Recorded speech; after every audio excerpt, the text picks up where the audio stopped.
Muy buenas amigos de Agenda Económica. Gracias por estar una vez más en su programa, La Costumbre de los Domingos, de 10 a 11 de la mañana por este canal 27 RNN.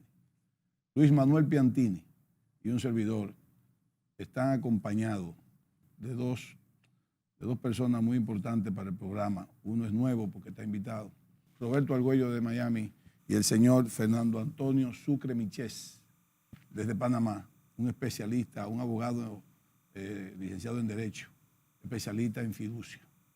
Nosotros en este programa queremos comenzar a hablar de fiducia, pero no necesariamente hablar de fiducia como en la parte de análisis de contratos, sino de lo que es una fiducia. Y Roberto Argüello ha invitado al señor Fernando Antonio Sucre Michés, de quien le permito yo a Roberto presentarlo para que ustedes entiendan con quién vamos a conversar. Y desde aquí les damos las gracias, Luis Manuel y yo, a Fernando Antonio por permitirnos tener contacto con él desde Panamá. Buenos días. Buenas. Buenos días, Ezequiel. Buenos días, Luis Manuel. Qué alegre que estamos de vuelta en este programa tan visto en República Dominicana. El día de hoy tenemos un invitado especial y esto se debe a, como tú sabes, nosotros aquí en Miami como banqueros nos especializamos en ayudar a muchos empresarios y empresarias que en veces tienen situaciones difíciles de poder pagar sus obligaciones. Y nosotros somos de la opinión que cuando alguien tiene intención de pagar y por el otro lado los deudores tienen intención de ayudarlo, la deuda se paga. En este sentido, a lo largo de mis 40 años que he sido banquero, pues hemos ayudado a muchas empresas que han tenido a veces problemas técnicos con el tema de su liquidez. Y hemos nosotros trabajado con el abogado panameño Fernando Sucre, que sí es cierto que es panameño de nacionalidad, lo cierto es que es un abogado latinoamericano, debido a que en Panamá se ha establecido un centro bancario muy importante, no solo Ezequiel y Luis Manuel, varios bancos dominicanos tienen sucursales en Panamá. En Panamá existen, creo, más de 100 bancos, ya sean bancos de licencia nacional como bancos internacionales, y es un centro bancario muy importante. Les recuerdo que Panamá es un país que tiene dólar. Entonces es importante que entendamos todas estas figuras, que entendamos también qué está pasando en Panamá con respecto a la pandemia, con respecto a los financiamientos. Y en eso decidí y invité a Fernando Sucre, que como les conté, un súper abogado, un gran amigo, para que nos explicara todas estas cosas, Ezequiel y Luis Manuel, y que ustedes puedan tener una grata conversación donde todos vamos a aprender mucho de Fernando. Adelante, Ezequiel. Bien. Fernando, a nosotros nos gustaría de este programa que tú nos dijeras cuánta clase de fideicomiso puede haber, si es múltiple forma de ser un fideicomiso, qué es un fideicomiso estatal, qué es un fideicomiso público, si hay diferencia, y qué es el fideicomiso privado. Bueno, muchas gracias por invitarme. Primeramente, les debo decirle que hay múltiples clases de fideicomiso. Entiéndase, puede haber un fideicomiso testamentario, un fideicomiso de administración, un fideicomiso de inversión o de garantía. Y cualquier otro que se pueda imaginar porque la figura es muy flexible. No hay ninguna diferencia cuando hablamos de un fideicomiso estatal de un fideicomiso privado. Pues la figura consiste en que un fideicomitente, una persona, un natural o jurídica, que puede ser el mismo Estado, aporta bienes para que lo administre un tercero. En este caso llamado el fiduciario, en beneficio de otra persona o de la misma que aportó los bienes, que puede ser el mismo Estado, la misma sociedad o la misma persona que los aportó en un inicio. Yo sí creo que es importante resaltar que los bienes pasan a la administración del fiduciario, pero con unas condiciones que están en el contrato. No es una transferencia para que se quede con los bienes, es una transferencia para que cumpla un propósito el fiduciario en nombre de quien los aportó. Y esto es bien importante porque se ha una política de consideración allá en República Dominicana al respecto. Aquí yo sé que hay una polémica relacionada con el tema del fideicomiso de República Dominicana, pero los bienes cuando se aportan al fideicomiso, el fiduciario tiene que cumplir una función, no es un traspaso para que se quede con los bienes, sino para que cumpla una función para la cual fue contratado. Y en beneficio de quien lo contrató o de un tercero, depende de lo que se haya determinado. Por ende, pues, la primera característica que debo decir es de que al aportar los bienes a un fideicomiso, es verdad que se cede con determinado propósito. No se cede para que el fiduciario se quede con ellos, sino para que cumpla un objetivo que es el que le ha otorgado quien se los aportó. Es muy importante que eso se aclare, porque eso es una ley que fue puesta en vigencia en el año 2011. Aunque aquí antes, en la década de los 60, funcionaban dos fideicomisos públicos, pero la gente no sabía de eso, y eran los fondos FIDE, Fondo FIDE y el Fondo Infratur en el Banco Central, y no había ley en aquella época tampoco. Entonces la ley vino en el año 2011. Entonces, ¿qué pasa? Que ahora hay una serie de transacciones, vamos a decir, ceder, ¿no?, estos bienes a una figura jurídica que ahora se llama fideicomiso. Entonces, la gente piensa que eso es un traspaso que yo estoy haciendo como una venta, ¿no? Y no es una venta. Yo estoy colocando esos bienes en una figura jurídica que otra persona va a administrarlo, pero que esos bienes siguen siendo míos. Es bueno que haya una claridad en esa forma jurídica, porque aquí hay mucha confusión ahora de cómo opera eso. Porque ahora el gobierno ha hecho una operación y la gente cree que eso se lo está traspasando al sector privado, porque es un comité de un grupo privado que va a manejar la política, porque realmente la administración va a ser de una fiduciaria de un banco estatal. Sí. Que no vamos a entrar en eso ahora, porque queremos aprovecharla a usted sobre la experiencia suya allá en Panamá, en el área del sector privado.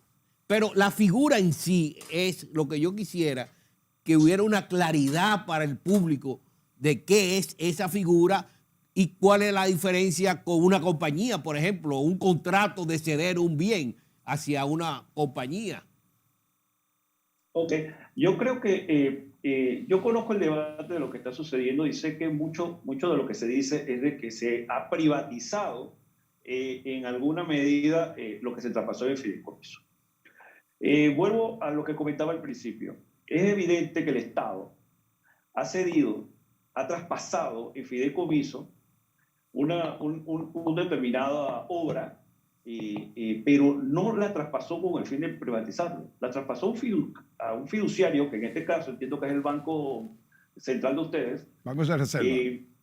El Banco de Reserva de ustedes, que inclusive es del Estado, con el fin de que lo administrara con un objeto determinado, por un tiempo determinado y por un precio determinado.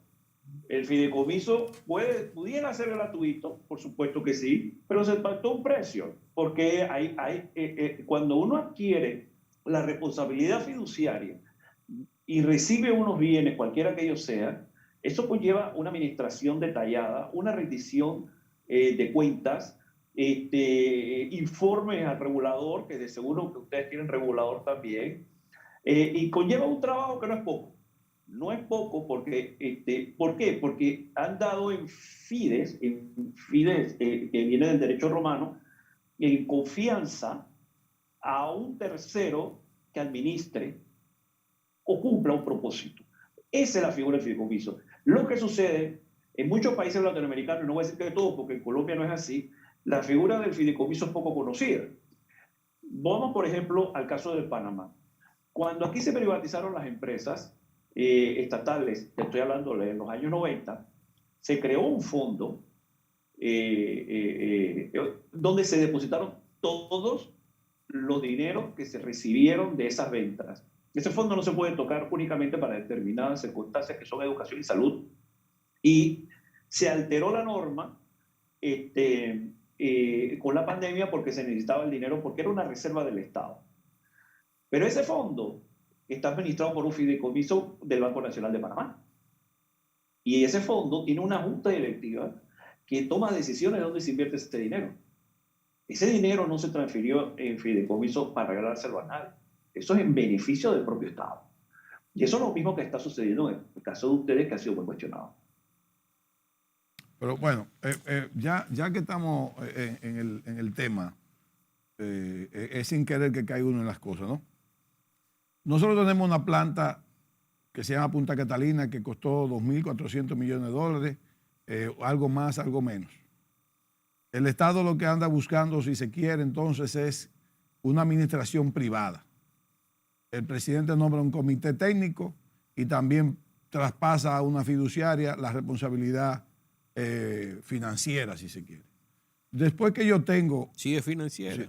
Sí, administrativa. sí, después que yo tengo el bien que lo costeé completo, con préstamo no, pero es del Estado entero, solamente que tiene deudas el Estado porque cogió dinero prestado para terminarla, pero ya la planta está operando y todo.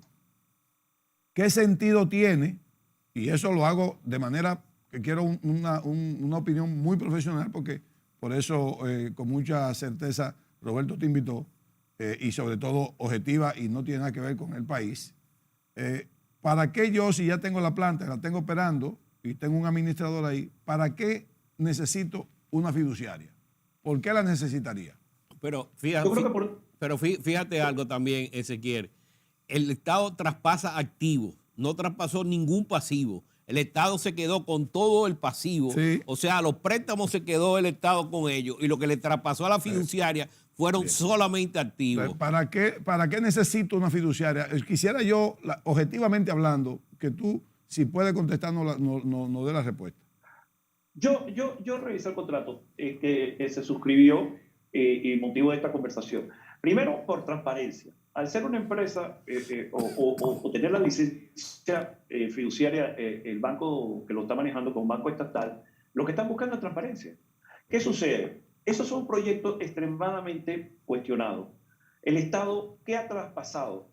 Que los ingresos que van a recibir sean utilizados adecuadamente y no se le busca un destino diferente. ¿Por qué? Porque la deuda causada por ese proyecto ha sido muy cuestionada. Entonces, como ahora va a empezar a generar dinero, lo que el Estado está buscando es de que el fiduciario reciba esos dineros y los destine exclusivamente a el pago de las deudas y a la reinversión si se hace necesario. Si eso quedara por fuera, que es como yo lo veo, el Estado, dentro de su presupuesto nacional, podrá tomar esos ingresos y trasladarlos para otro lado. Entiéndase, tal vez para hacer una escuela nueva, y las deudas pudieran, y esto es una suposición simplemente, pudieran caer en morosidad. Entonces, yo creo que lo que han dicho, y muy atinadamente, es traspasemos los recursos que vamos a recibir para que un tercero objetivamente los destine a pagar la deuda que sí es del Estado, que asumió el Estado, y mejorar el proyecto en la medida que, bueno, el deterioro normal que produce el mismo, ¿no? Eso es como yo lo veo.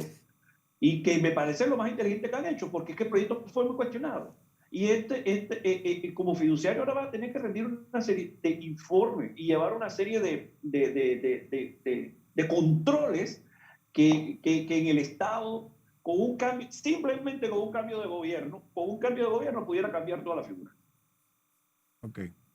En la parte, si leíste el contrato, yo no entendí que hay una posibilidad de que cualquier persona pueda también pertenecer a, como que aportar dinero. Un aportante. Un aportante. O sea, no sé cómo cae en esa parte del contrato, cómo puedo yo convertirme en socio de Punta Catalina. No es socio realmente. No es socio.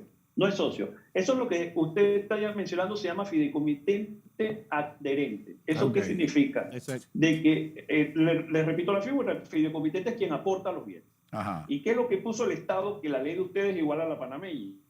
El Estado dice que cualquier otro podrá aportar bienes en calidad de fideicomitente adherente. Eso resulta tremendamente inteligente. ¿Por qué les digo esto? Porque si en el futuro el Estado dominicano empieza a generar dinero, por ejemplo, con una autopista que haga, y decide que esos dineros sean destinados al fideicomiso, la autopista entrará como fideicomitente adherente, estoy suponiendo nada más, y aportará para cancelar la deuda, que es el objeto del fideicomiso. ¿Cuál es el objeto del fideicomiso? Abonará las deudas que dejó ese proyecto. Ya. Entonces, por eso que la figura queda abierta, porque cualquier institución del Estado que pudiera generar en el futuro, no sabemos cuál, ingresos interesantes que pudieran ayudar a cancelar esa obligación, el Estado la podrá incorporar al fideicomiso, lo cual resulta, yo creo que atinado, totalmente atinado. Aparte del fideicomiso estatal que tú mencionaste que hay en Panamá, ¿qué otros fideicomisos ha creado el Estado panameño? La experiencia en términos de los fideicomisos Sí. allá. Bueno, yo les digo que el más importante, sin lugar a dudas, es el Fondo de Ahorro e Inversión, así se llama, que es el Fondo Panamá, que nosotros llamamos, conocemos como el Fondo Panamá, que ahí se destina, ahí, como les digo, los réditos que produce el Estado, perdón, los réditos que produce el fideicomiso de las inversiones se destinan a educación y salud del Estado.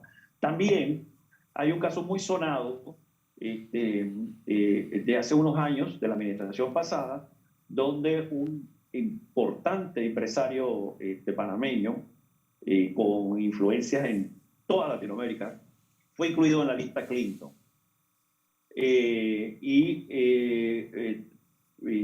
Todas las empresas donde él tenía una relación no podían hacer negocio con los Estados Unidos, lo cual era altamente grave porque él tenía relaciones en toda Latinoamérica, literalmente. Entonces el Estado panameño muy inteligentemente dijo, vamos a hacer algo, mientras se resuelve el problema de él, pongamos en un fideicomiso en el Banco Nacional de Panamá las acciones de esas empresas para que sean administradas por el Banco Nacional de Panamá. De esa forma, las empresas a las que es socio no se ven afectadas en sus relaciones comerciales con Estados Unidos. Eso es un fideicomiso muy sonado. Por supuesto, al empresario no le terminó de gustar mucho, pero bueno, él estaba en la lista quinto, pues, ¿qué podemos hacer? Y todavía eso está en litigio y eso fue un caso muy sonado. Vamos a hacer una pausa y en el próximo segmento quiero preguntarte sobre las experiencias tuyas ya directas de administración de fideicomiso, que sé que tiene una empresa para desarrollar fideicomiso. No nos corten, amigos, quédense con nosotros, que volvemos pronto.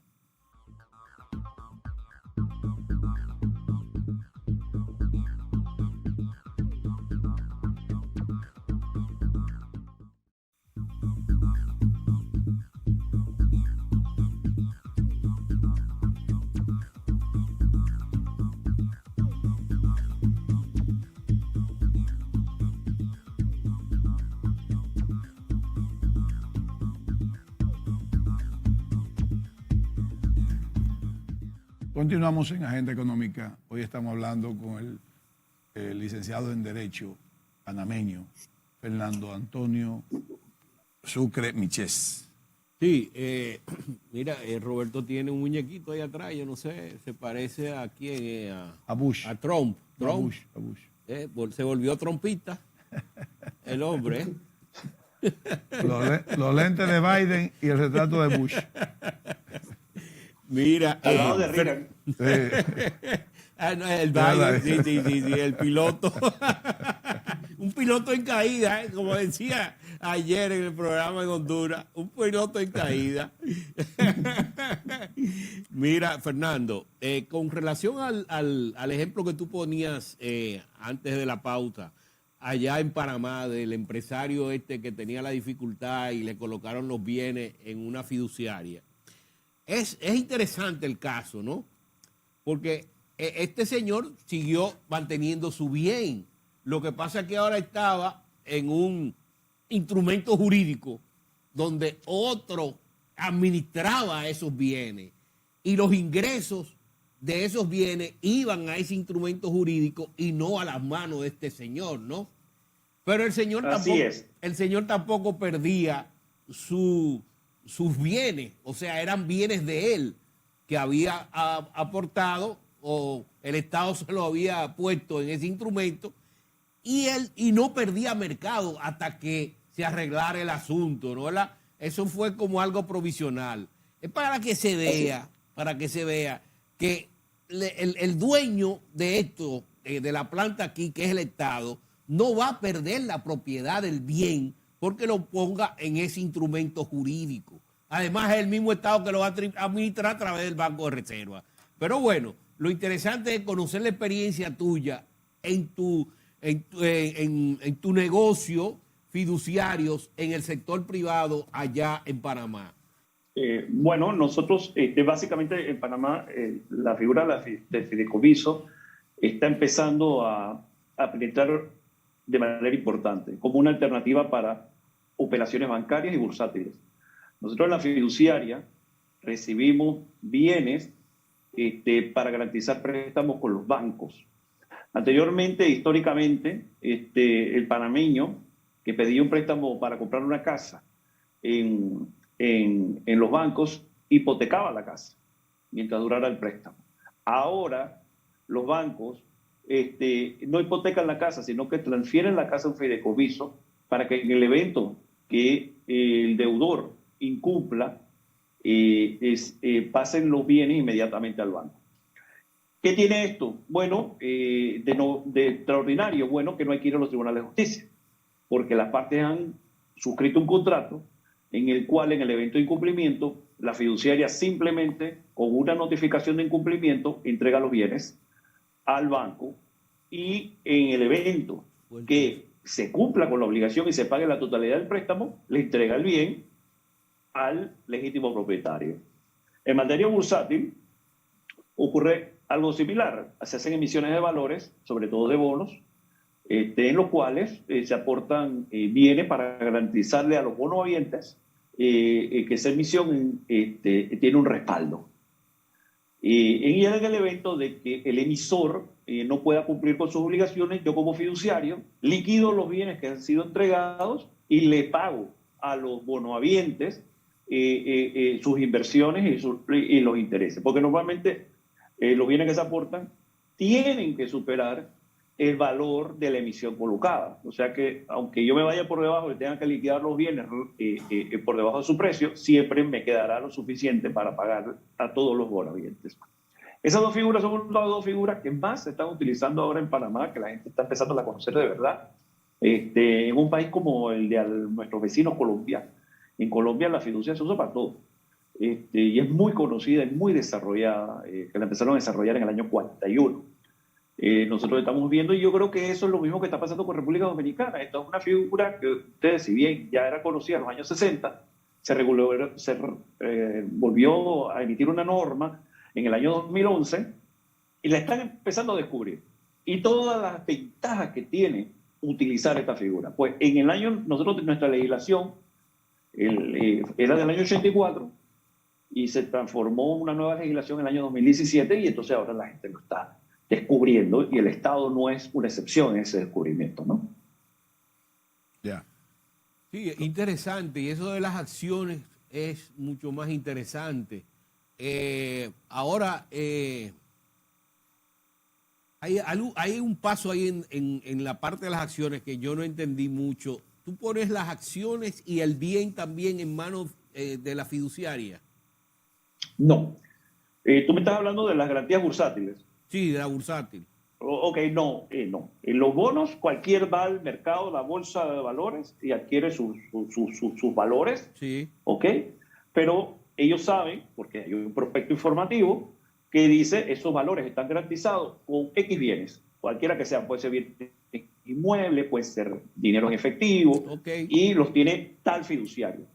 Si el emisor un día dice yo no puedo pagar, los que tienen los bonos o los valores se viran hacia mí y dicen, me acaban de anunciar que no pueden pagar. Entonces yo tengo la obligación inmediata de liquidar los bienes y pagarle a quienes tienen esos valores. Oh, bueno. Ya, ok. Ya. O sea, tú eres un agente que da garantía. Correcto. Yo garantizo que tengo los bienes y garantizo que el incumplimiento lo liquidaré y se los daré a quienes pusieron su plata, sus ahorros o lo que quisieran.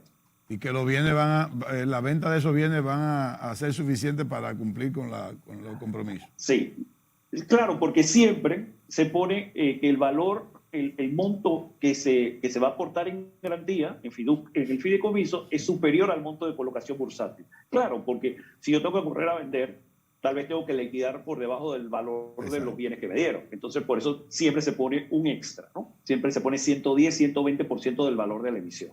Y dentro de la parte que tiene que cuidar el secreto profesional, tu experiencia propia, ¿cuáles son las mejores experiencias que tú has tenido en materia de fideicomiso? Bueno, yo primero les debo decir que el contrato es privado, no se inscribe en ningún lado. O sea que la información es totalmente confidencial. Y esto es también el problema que ustedes están confrontando en República Dominicana. Como los bienes me los pasan a mí y quedan a nombre de la fiduciaria. Por eso que creen que han privatizado el proyecto. No, es que se lo tienen que poner a nombre de la fiduciaria, quien toma eso como objeto, garantizar una operación. Okay. Eso es lo que hace el fiduciario. Pero ¿cómo lo puede hacer? Únicamente como propietario, pero una propiedad transitoria. Una vez se cumple el objeto, se le devuelve a quien lo aportó.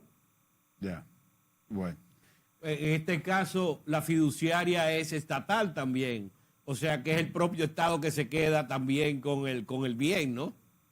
Aun cuando no... Igual que en Panamá. Sí. En Panamá es el Banco Nacional de Panamá, siempre.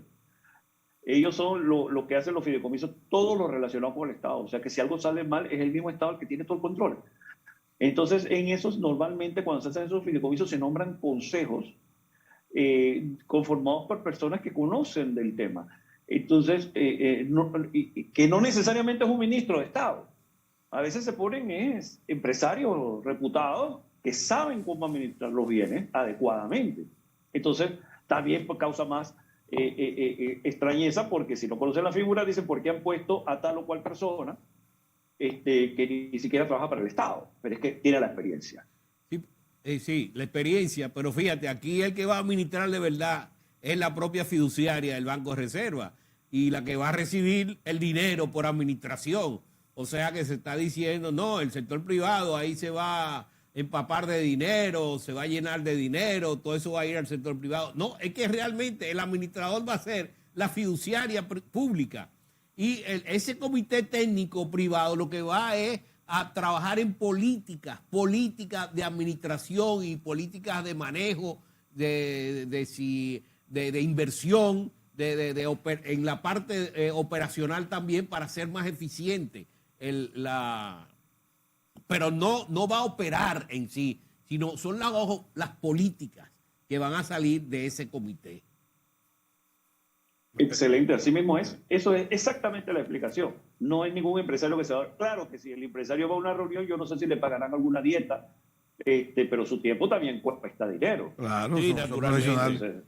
Fernando, una pregunta así que se me ocurre, y si no tiene ningún sentido, te permito que me diga que no necesita contestarla. El canal de Panamá, ¿cómo está, o cómo opera y cómo se administra en estos momentos? Y si se ha pensado, se ha hablado en Panamá de un fideicomiso para manejarlo.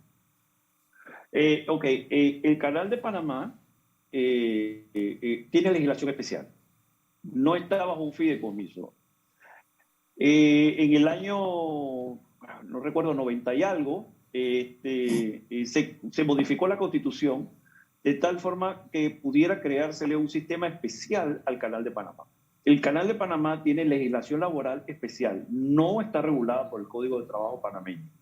El Canal de Panamá tiene un sistema económico fuera del presupuesto del Estado. Y el Canal de Panamá tiene asignado por ley un porcentaje nada más, que es bastante, no es poca cosa, de sus ingresos que le puede entregar al Estado. El resto del canal se queda para reinversión y para su funcionamiento. No está en un fideicomiso porque simple y llanamente, por la modificación a la Constitución que se hizo en los años 90, antes que el canal revertiera, porque el canal revertió en el año 99, Sí. El Canal de Panamá tiene toda una legislación o legislaciones en todos los aspectos diferentes al resto de la República de Panamá. Tanto es así de que se ha debatido mucho en este país si nosotros deberíamos copiarnos, el Estado completo se debería copiar de cómo funciona el canal. Por ejemplo, en materia de adquisiciones, nosotros tenemos una ley de contrataciones y compras para el Estado, y el canal tiene su propia ley que es totalmente diferente y funciona mejor que la del Estado. Y maneja mucho más plata que la del Estado. Y ni sin embargo no hemos hecho esa modificación, ¿no? Pero sí es digno el canal es digno de copia y de cómo lo manejan, porque básicamente lo que se trató de hacer fue copiar las leyes norteamericanas que estaban vigentes y regulaban eso, y se hicieron leyes panameñas para que operara, que se sintiera un cambio. Lo más importante, les puedo decir, y de lo que más me puedo sentir orgulloso, que fuimos nosotros los panameños, con nuestros propios recursos, los que ampliamos el canal. Hicimos el tercer juego de esclusas para más grande y sin ayuda de ningún gobierno extranjero. Y pagado con nuestros propios recursos. Sí, Ezequiel, Sí. quería añadir algo. Este libro que estoy enseñando, que no sé si lo pueden ver ahí, Sí. ¿ok? Ese Sí. libro lo escribió Fernando. Ok. Sucre, ¿ok? Deshojado. Si te lo pongo un poco más arriba, Despojado.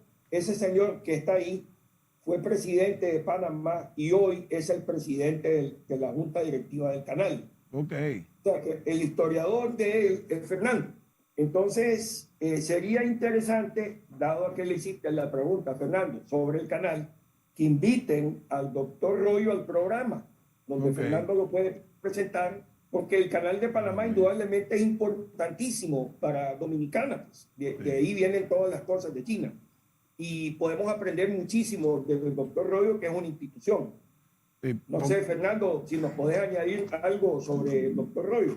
Bueno, yo lo que le puedo decir es lo siguiente: la historia del doctor Royo es una historia muy interesante, porque él fue ministro de Educación, él elaboró el Código Penal en los tiempos de la dictadura, fue presidente durante la dictadura, que terminó siendo destituido cuando murió Omar Torrijos, y ha sido embajador en España y en Francia, y actualmente, como dice Roberto, es presidente de la Junta Directiva del Canal de Panamá. Él fue negociador de los tratados Torrijos-Cartes. Él es el único sobreviviente llamémoslo el círculo cero, de los negociadores del tratado Torrijos-Cartes, por el lado panameño. Por el lado americano, creo que el único que sobrevive es Jimmy Carter. Sí, así es. Está como la reina Isabel, para toda la vida. Entonces, Sí. la ampliación del canal fue financiada por los propios recursos del Estado. Del canal, ni siquiera del Estado. De su propio canal. Del propio canal, no del Estado. Ok. ¿Y qué le aporta el canal al Estado entonces? Si mal no recuerdo, fueron 3.900 millones de dólares al 31 de diciembre del año pasado. Está muy bueno. Y no le esa es cuesta... la parte del Estado. Esa es la parte del Estado. La parte del canal, ellos se quedaron con su parte. No, pero y no le cuesta un centavo en la parte operativa al Estado panameño el canal. Para nada, no nos cuesta un centavo, porque se autopagan ellos mismos, ¿no? Qué bien. No, Ezequiel, como dijo Fernando, el canal le entregó al Estado el año pasado casi 4 billones de dólares. Imagínate eso. ¿Y cuánto, escúchame la pregunta, porque ya vamos al último corte, ¿y cuánto ingresan por el canal de Panamá O sea, ¿cuánto ingresa? ¿Cuántos son los ingresos totales? Bueno, los ingresos totales pueden estar por los 10 billones, ¿sí? 10.000 millones. 10.000 millones. ¿Qué te dinero? Un paquete de dinero. Sí. Bueno, vamos a un corte comercial y volvemos en breve. Todas las remesas que llegan al país.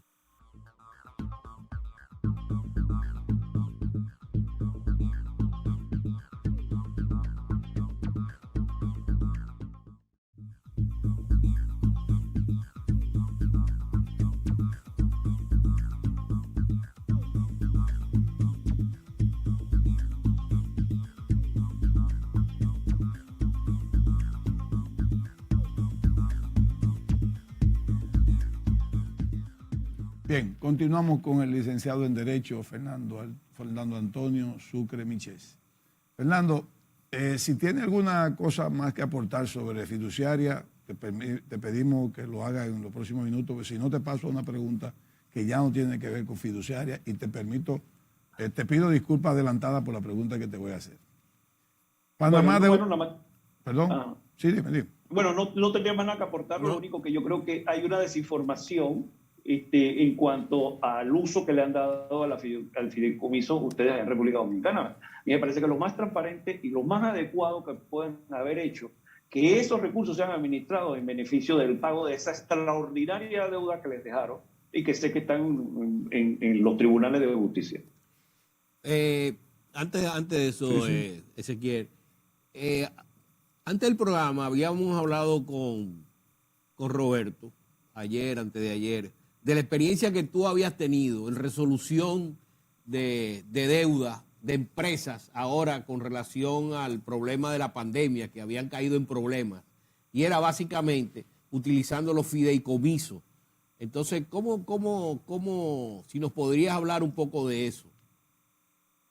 Sí, nosotros, por producto de la pandemia, que no les tengo que contar cómo ha sido esto, hay muchas empresas que quieren continuar y quieren pagar sus obligaciones que, producto de que se detuvo el mundo, fueron acumulándose. Entonces, ¿qué es lo que ellos están haciendo? Ellos están constituyendo fideicomisos para poner sus bienes y recibir los dineros que se le adeudan de otras terceras personas, de tal suerte que sea el fiduciario el que pague las deudas a todos los acreedores de esa persona. ¿Cuál es la ventaja? Que los bienes que se aportan en el fideicomiso son inembargables e insecuestrables. Entonces, ese empresario se cerciora de que todo el mundo va a recibir su plata y nadie va a poderle secuestrar los bienes ni los dineros que va a recibir, adelantándosele a cualquier otro que pudiera tener mejor derecho. Entonces, esto ha funcionado bastante bien en Panamá, porque le da mucha garantía tanto a los acreedores como al deudor de que no le van a secuestrar los bienes. Yeah. Tú dices que no... Son inembargables. Que son inembargables esos bienes. Entonces, aquí las plantas eléctricas, en ese fideicomiso, si se toma préstamo, son inembargables también. Una cosa es garantía, otra cosa es embargo. Ojo, no estoy claro en la norma dominicana, pero en Panamá es si yo como fiduciario tomo préstamo y pongo de garantía algo y quedo moroso, efectivamente, claro que van a poder ir contra el bien. Exacto. Porque lo hice en nombre y por cuenta de ese fideicomiso. Eso es garantía. Exactamente. Yo dudo mucho que el contrato diga en algún lugar que se pueda adquirir deudas por los bienes aportados. Eso lo dudo mucho, sería absurdo y perdería el sentido mismo por el cual constituyeron el fideicomiso. Yeah. Eso es un punto muy importante, sí. Porque ahí hay una serie de confusiones, claro, con relación a los endeudamientos. Bien. Hay bastantes artículos, además. La inquietud mía iba en que Panamá por mucho tiempo y por muchas personas siempre fue considerado un paraíso fiscal, compañía offshore. ¿Cómo están los controles en materia de lavado de activos y controles de cruces o de transacciones financieras en Panamá en los últimos años? Yo creo que al gobierno se le fue la mano por complacer a los organismos internacionales. Ahora hay un exceso de controles. Los bancos piden mucha información. Toda transacción que te saque del perfil financiero de un banco inmediatamente levanta bandera amarilla y llaman al cliente para que haga las explicaciones correspondientes. Lo cierto es de que el sistema tributario de nosotros es territorialista, es decir, yo nada más tengo que pagar impuestos en Panamá por las transacciones comerciales que yo haya realizado dentro del territorio nacional. ¿Eso qué significa? De que si yo hago una transacción en República Dominicana, yo no estoy obligado a declarar lo que me gané en República Dominicana aquí en Panamá. Y eso es realmente el génesis, el problema mayor que tiene Panamá, y por eso lo llaman paraíso fiscal. ¿Por qué? Porque ustedes hacen una sociedad anónima, hacen transacciones en España y no pagan impuestos ni en República Dominicana, ni en España, ni en Panamá.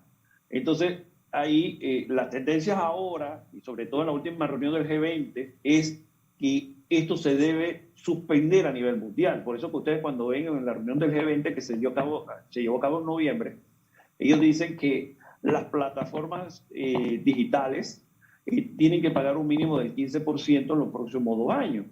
Con lo cual yo estoy totalmente de acuerdo, porque si yo contrato Netflix hoy, aquí en Panamá, y pago mi mensualidad, ellos no pagan impuestos en Panamá ni en los Estados Unidos. Es un sujeto allá en Panamá que adquirió la plataforma y ellos están facturando. Igual sucede, entonces eso fue parte del acuerdo. Yo creo que Panamá va hacia allá también, en mi opinión particular. Se va a acabar el tema de la territorialidad. ¿Por qué?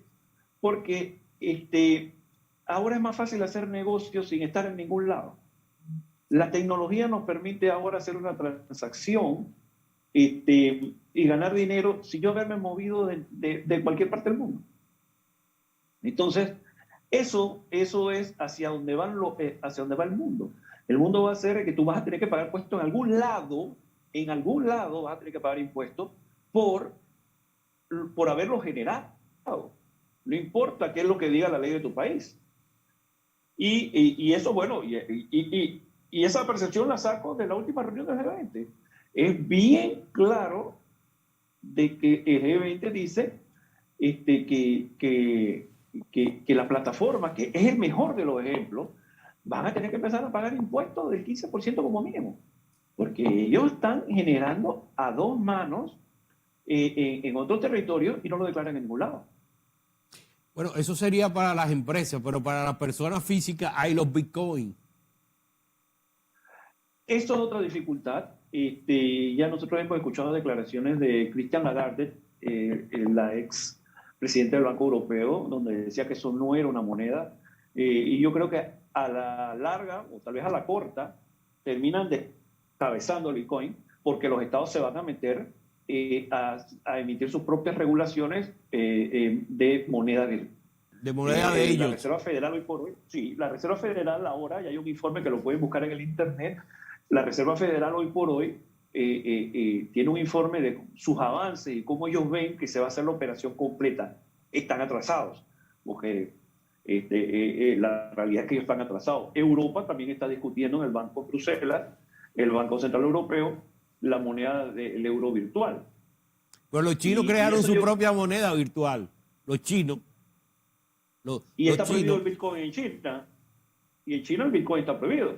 Pero no el estatal, que ellos tienen una moneda. Sí, una moneda digital. Digital. O virtual. Y Europa sería abajo también. Sí. Fernando, el asunto de la circulación de la moneda, que allá circula el euro y el dólar y el colón, ¿cuál es la proporción? ¿Ya el panameño se terminó terminó de olvidarse del colón o todavía se maneja tímidamente en moneda colón? No, nosotros no tenemos colón, nosotros tenemos balboas.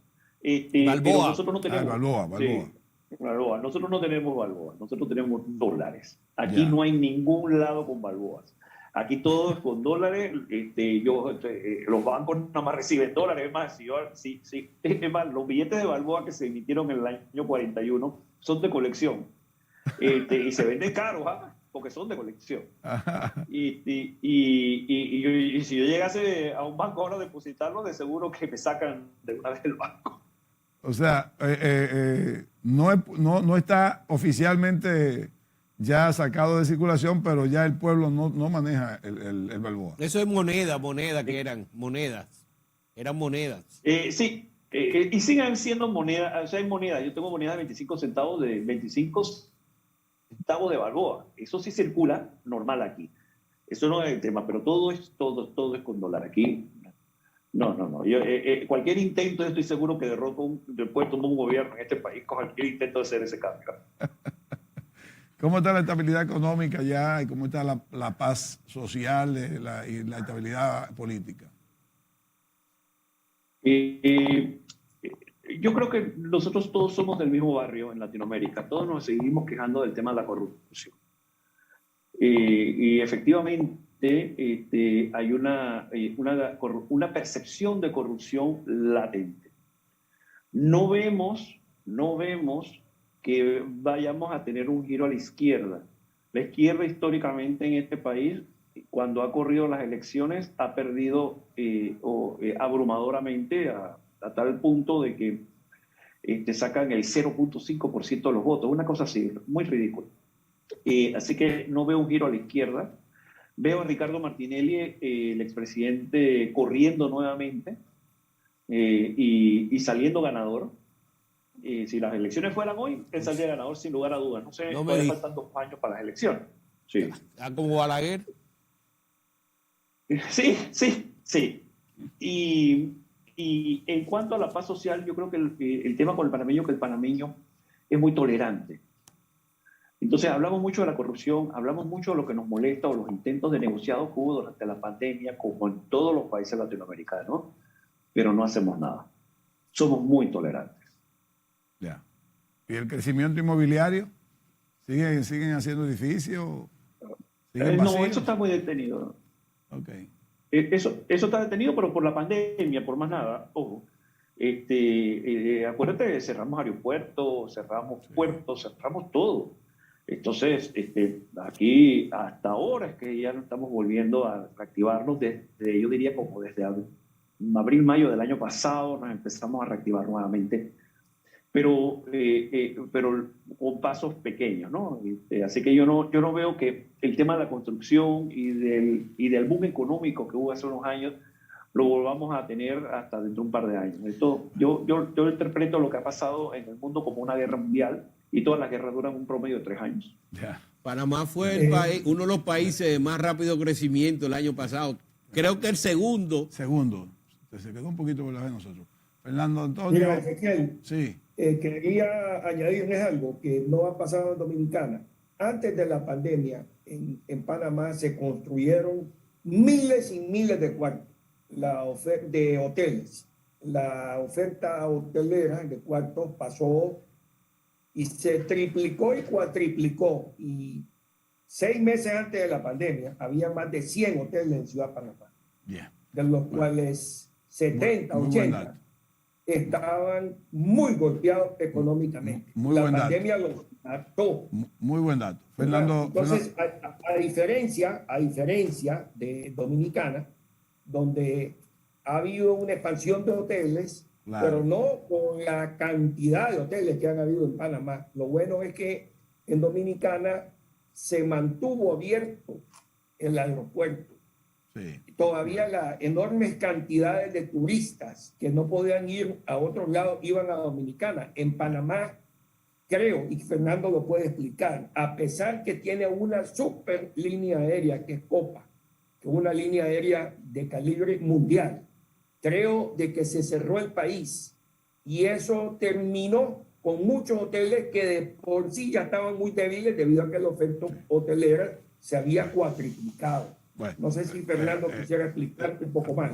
A Fernando le vamos a dar las gracias por participar, porque ya el tiempo terminó. Lo que sí que le prometemos, y él tiene que prometer a nosotros, volver al programa para hablar de otros temas importantes que entendemos que él domina. Fernando Antonio, muchísimas gracias por tu participación. Y a ustedes, gracias por invitarme. Y a ustedes, amigos televidentes, por mantenerse con nosotros. Que Dios los bendiga. Hasta la próxima entrega.